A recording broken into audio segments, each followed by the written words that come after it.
Go. Okay, now we're going to talk about propagation from seeds. And to do this, we kind of need to know a little bit about what's going on with the seed. The idea of the seed is that the new plant, the genetics for the new plant, are contained in that little bitty package right there. And so nature protected this new plant with a hard coating called the seed coat.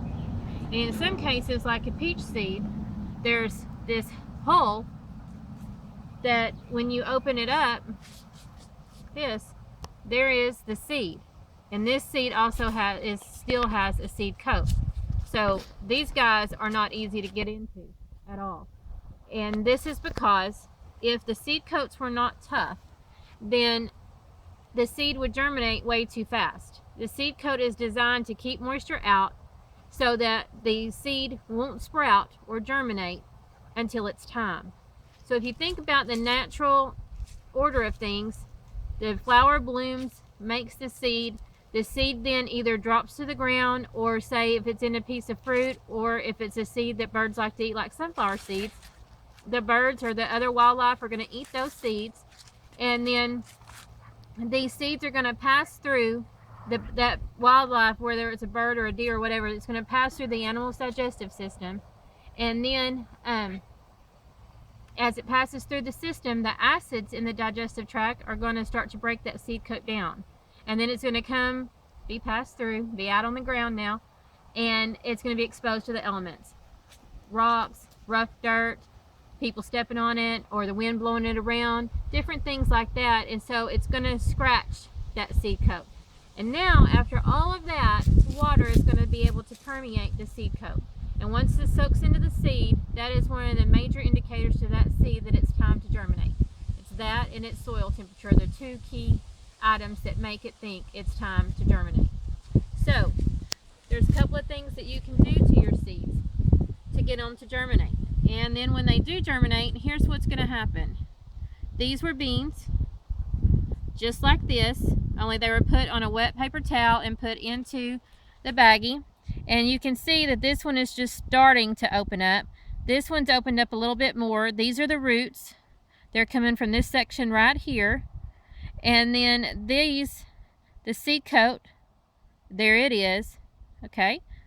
And then these large pieces on the outside, those are not actual leaves. Those are called cotyledons. And that is what feeds this plant until the roots have taken root and these leaves are big enough to do photosynthesis. And until that happens, all the energy is coming from these cotyledons right there.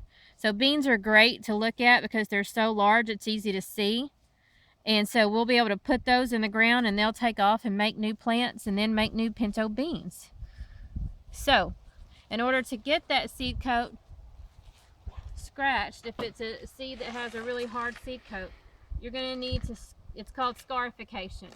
And I remember that word because to scar, a scar comes from a cut on your skin that had to heal up. And so now it's left a mark. Well, on these seeds, we're going to cut them up, scratch them up, so that that seed coat is weakened and water can get in there. And this is just a regular piece of sandpaper. Just lay the seeds on it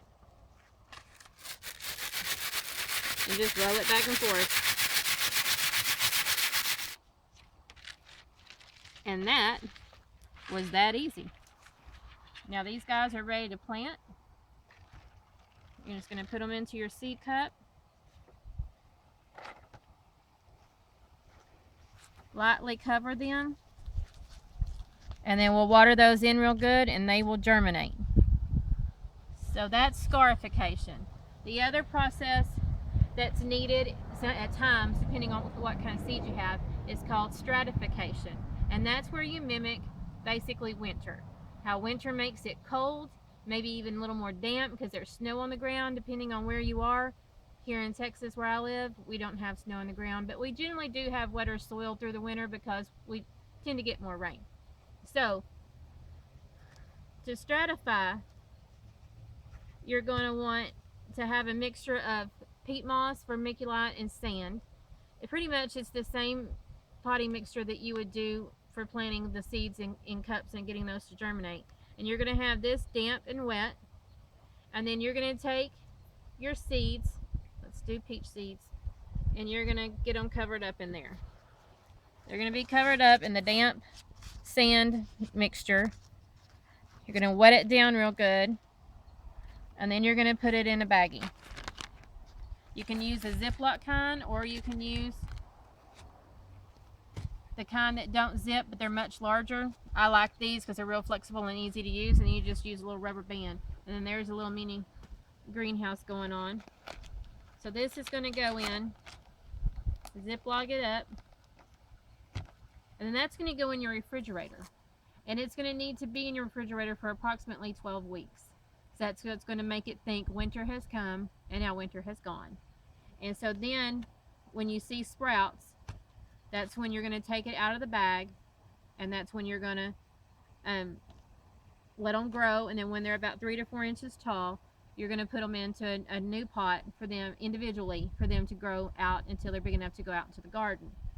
And the same thing with like the spinach seeds we planted. When these guys get sprouted, and then when they make some true leaves, that's when you're going to transplant them out to the garden. That's when they'll be ready.